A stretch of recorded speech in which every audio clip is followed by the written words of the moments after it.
¿Qué tal? ¿Cómo están? Sean bienvenidos a Senado Noticias, edición central, como siempre a esta hora de la noche, cuando son las 20 horas en punto. Nos sintonizamos para saber información legislativa que ha marcado esta jornada, miércoles 11 de abril. Soy Betsabe Fuentes, estos son los titulares. Positivo hasta ahora es el balance que hace la Autoridad de Educación para la implementación de la nueva educación pública, pese a los plazos establecidos. Comisión de Hacienda comenzó la votación de artículos del proyecto que fortalece al Cernapesca. Realizan taller de control y prevención de la corrupción en sede del Congreso Nacional en Santiago.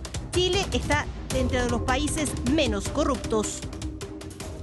Y como todos los miércoles, conocemos más a nuestros senadores, sobre todo a los nuevos legisladores que se integran a esta corporación. Detalles, por ejemplo, de sus prioridades legislativas, qué proyectos relevantes quisiesen discutir, por ejemplo, en comisiones, la sala de sesiones y mucho más. Todos los detalles los vamos a conocer en la siguiente entrevista del periodista Julio Escobar, que en esta ocasión entrevista al senador Francisco Huenchumilla.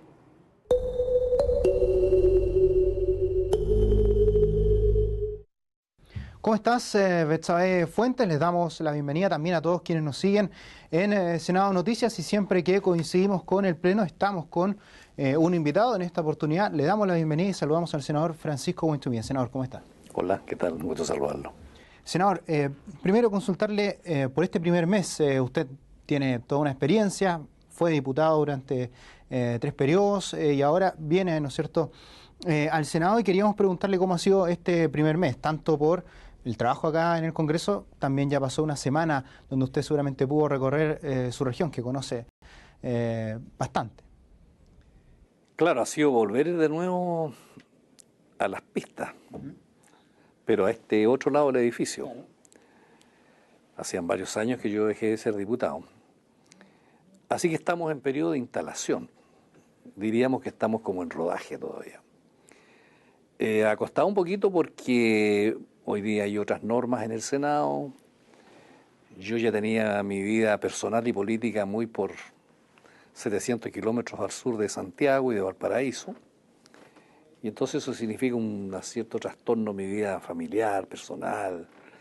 Entonces estamos en ese periodo todavía de instalación, que no ha sido muy fácil.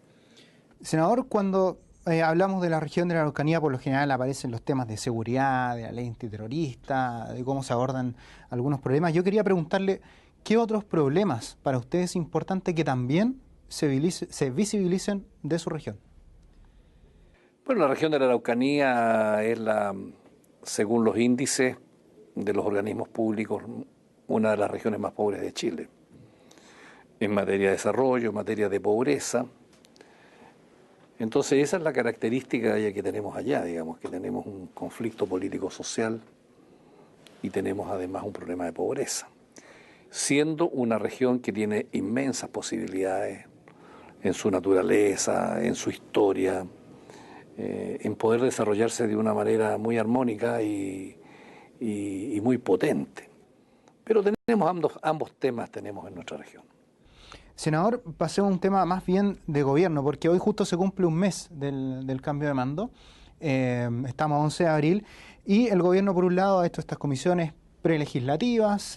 Por otro lado, vemos que también ellos han manifestado la intención de hacer algunos cambios que ellos quieren a través de la vía de los reglamentos y no tanto por las leyes. Y eso se traduce en que a lo mejor no vemos tantos proyectos en la sala. ¿Le preocupa esta situación que se ha dado en este primer mes? No, yo creo que eso forma parte de la instalación de todos los gobiernos, porque han estado 4 años fuera del Estado, en este caso la coalición de gobierno, y por lo tanto también los ministros tienen que instalarse, tienen que colocar sus equipos, ver sus prioridades. Entonces siempre pasa que el primer mes es un poquito escaso de proyectos de ley. Pero yo creo que eso a la larga se subsana porque estamos recién partiendo con este gobierno y con este parlamento. Y además yo no tengo, digamos, ningún temor de que se pueda legislar vía reglamento, porque eso es inconstitucional. La ley señala claramente las materias que son materia de ley y por lo tanto están establecidas en un artículo exacto de la Constitución. Y lo que no es materia de ley será materia de reglamento. Pero eso tiene muchas maneras de fiscalizarlo. En la Contraloría partiendo por la Contraloría y por la Cámara de Diputados, y en fin, hay muchos organismos que se encargan de que eso no suceda. Así que ese no es un temor que tenga yo. Senador, no puedo dejar de preguntarle respecto, usted hablaba de errores políticos, también en alguna entrevista se refirió a eso respecto a la aplicación o a los cambios que quiere hacer el gobierno y que los ha anunciado a la ley antiterrorista. ¿Cuál debería ser la vía para encontrar las soluciones? ¿Con quién deberían realmente hablar? ¿Y cuál debería ser la forma en que el gobierno afronte este problema en su región? Claro, hay una cuestión de forma y una cuestión de fondo. De forma es que si el gobierno llama a un gran acuerdo sobre muchas materias importantes, en este caso una de las materias la Araucanía, y el gobierno va a la Araucanía y lanza una batería de temas respecto de la ley antiterrorista, entonces eso contradice, a mi juicio, la política de los acuerdos, porque si nos está llamando a conversar, se supone que vamos con una hoja en blanco, donde entre ambos sectores veremos qué es lo mejor para encontrar la solución al conflicto que tenemos en la Araucanía. Entonces yo tengo ahí un punto respecto también de a mi juicio, un error político. Y respecto del fondo, yo he sostenido una tesis hace muchos años, desde que yo fui intendente de la Araucanía, de que el conflicto político, social, histórico que tenemos en la región de la Araucanía no es un problema de orden público, sino que es un problema político.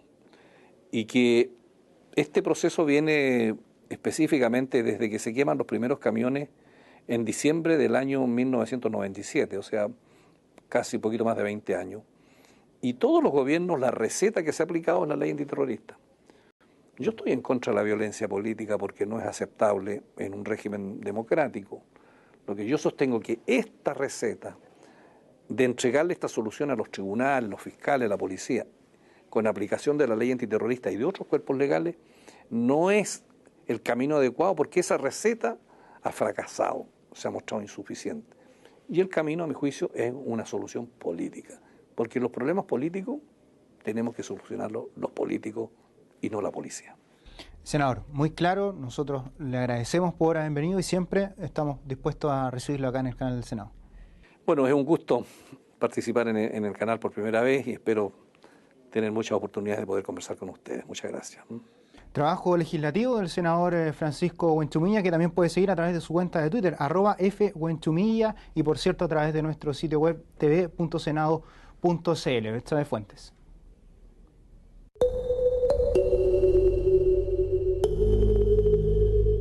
Te agradecemos, Julio Escobar, por la presente entrevista con el senador Francisco Huenchumilla. Usted también la puede repetir en nuestro canal de YouTube, TV Senado Chile.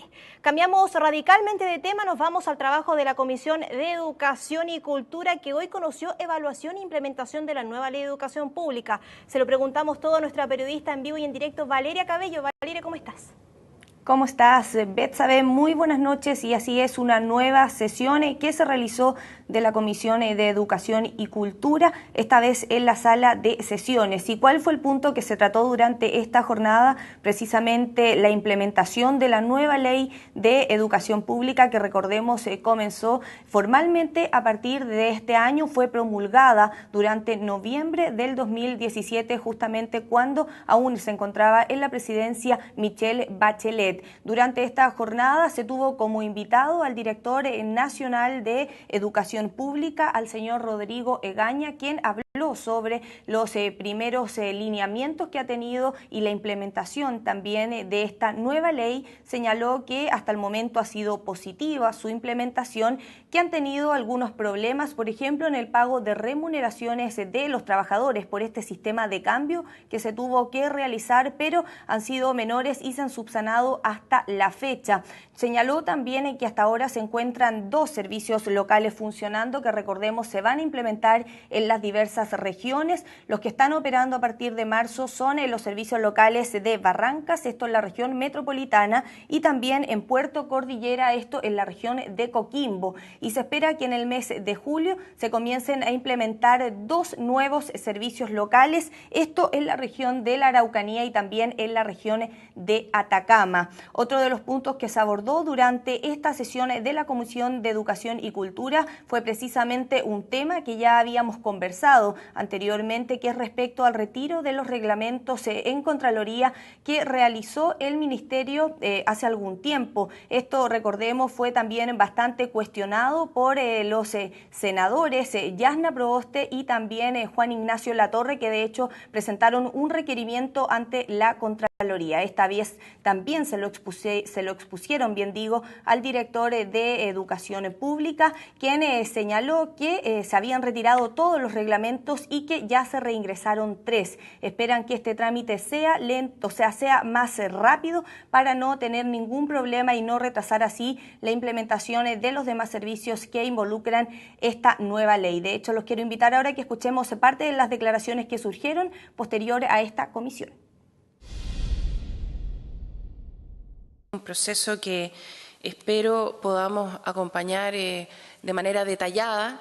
Esta fue una ley que trabajamos mucho y la verdad es que lo que queremos es que funcione bien, porque finalmente quienes hoy día están en la sala de clases de los servicios locales son los que nos debieran importar más.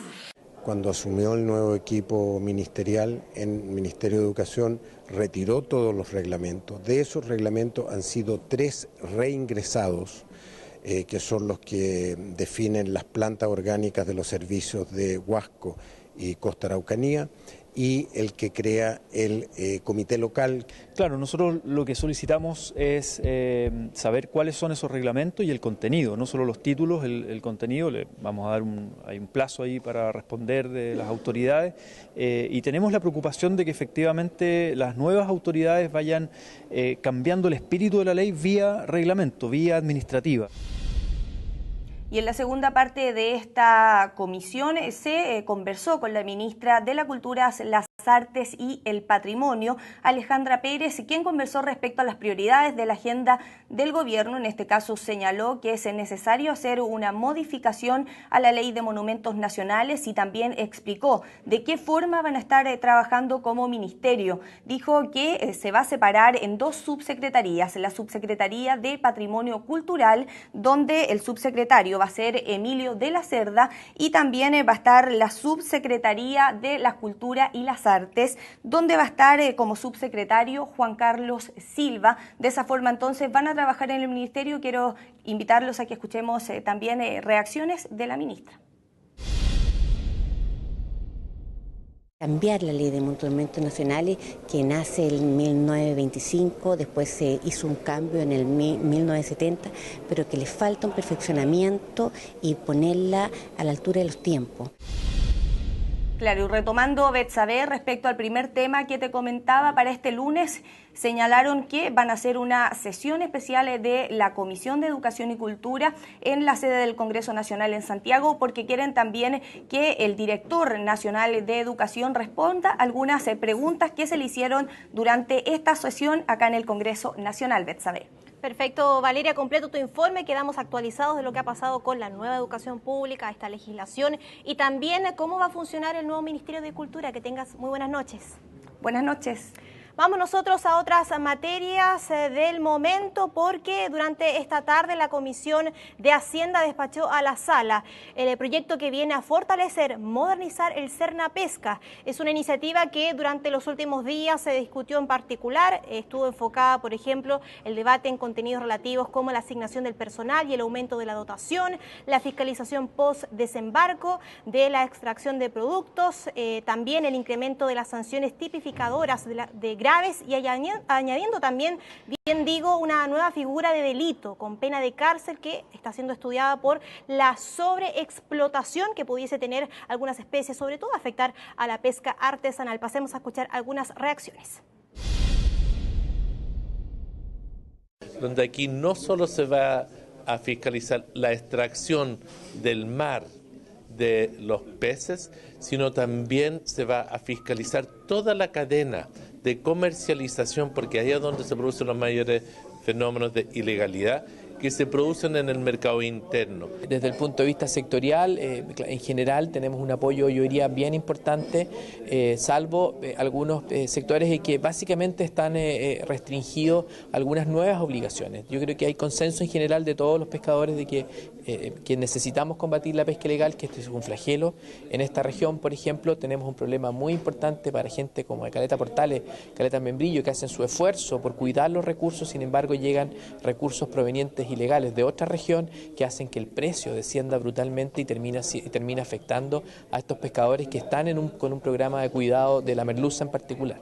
Controlar, fiscalizar el debido cumplimiento de la ley, no solamente en el embarque, sino que también en el transporte y en la venta. O sea, de alguna manera se trata de que la ley se cumpla de mejor manera y para eso había que fortalecer el Sernapesca. Estamos todavía viendo algunos temas que hay que aclararlo de mejor manera, pero creo que espero yo que vamos a una buena línea. Y destacados expositores académicos, autoridades, legisladores participaron de un taller sobre la prevención y control de la corrupción. También se analizó en qué posición está nuestro país y cómo prevenir estas situaciones de corrupción, no solo en Chile, sino en el mundo. Todos los detalles en el siguiente informe.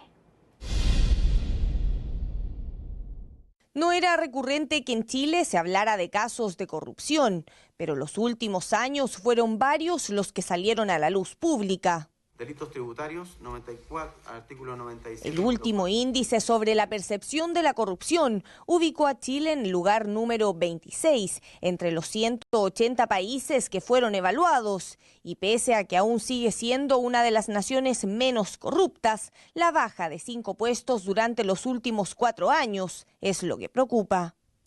Yo creo que lo fundamental primero es reconocer el problema, identificarlo oportunamente, dejar que la justicia haga su trabajo con aquellas personas que cometieron delitos de distinta naturaleza, pero la labor del Parlamento y también del gobierno es ver cómo se produjo esto, las causas, qué falló, qué no estaba bien. Fueron precisamente los puntos que se abordaron en el taller Control y Prevención de la Corrupción desde los parlamentos y organismos asociados, organizados por la Comisión Bicameral de Transparencia y el Banco Mundial, y que reunió a destacados expositores en la sede del Congreso Nacional de Santiago. Un diagnóstico a Chile en materia de transparencia, probidad y corrupción, pero también ideas para combatir este tipo de hechos. Mencionaba el caso Carabineros, que es un caso muy serio, pero otro caso que todavía no tiene constituida causa y no hay procesos muy avanzados, que son los municipios, que también hay que responder antes de que esto se generalice más y antes que sea más riesgoso para la democracia en las comunas. La Contraloría tiene facultades limitadas en el ámbito municipal y eso ha hecho que graves casos de corrupción se produzcan precisamente en el ámbito local. Por otro lado, si ustedes ven, la Contraloría no tiene una facultad de sanción directa y eso hace que muchas veces toda la labor de auditoría, de control, de toma de razón se vea limitada. Materia que se ubica dentro de las prioridades del Ejecutivo, que ya trabaja en propuestas concretas. Y hemos dicho ahí que son 3 los ejes fundamentales, son más cosas, pero los ejes fundamentales. Primero, tener una política de datos abiertos, eso es muy importante porque en la medida que no haya opacidad hay menos espacio para la corrupción y además eso permite mejorar la aplicación de las políticas públicas. Lo segundo tiene que ver con todo lo que es la continuidad de aquellas iniciativas que fueron parte de la Comisión Engel y que no se han implementado, por ejemplo, legislar en materia de probidad, transparencia y buen uso de recursos públicos en los municipios, en los gobiernos regionales, todo lo que es la regulación del tránsito entre el sector público y privado. Ahí hay 2 ejemplos bien concretos. Y lo tercero tiene que ver fundamentalmente con actualizar la ley de transparencia. Desarrollo de políticas de Estado es lo que se requiere en esta materia para combatir la corrupción en diversos organismos. Recordarles que este taller seminario que se realizó en el ex Congreso Nacional, usted lo puede ver nuevamente porque se va a retransmitir este fin de semana a través de nuestro canal. Como siempre, yo les recuerdo nuestras redes sociales, allí usted puede saber más información legislativa, contactarse con nosotros, saber más de los senadores. Estamos en Twitter, en Instagram, en senado.cl y también en el canal de YouTube. Vaya porque es totalmente gratuito. Pasemos a revisar a continuación que puede ver allí. Videos sobre nuestra programación, por supuesto, el resumen de sala con todos los proyectos importantes aprobados en las últimas semanas, Senado Noticias, edición central, edición AM, los especiales de prensa que se realiza con los senadores. Todo el acontecer legislativo, vaya, usted lo puede ver allí en TV Senado Chile en YouTube. Soy Betsabe Fuentes, que tenga muy buenas noches y siga la grata compañía de nuestro canal.